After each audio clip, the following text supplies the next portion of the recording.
ഇടുക്കി അടിമാലി വാളറ 6-ാം മൈലിന് സമീപം ഫ്ലൈവുഡ് കയറ്റി വന്ന ലോറി മറിഞ്ഞു.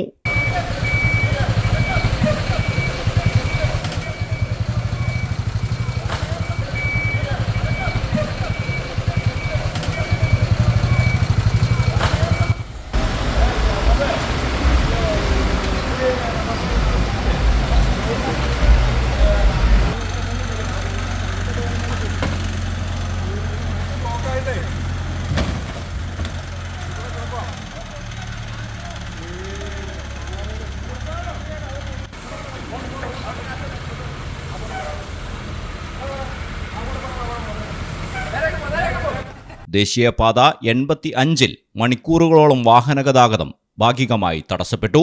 അടിമാലി ഭാഗത്തു നിന്നും വരികയായിരുന്ന ഫ്ലൈവുഡ് കയറ്റി വന്ന ലോറിയാണ് അപകടത്തിൽപ്പെട്ടത്.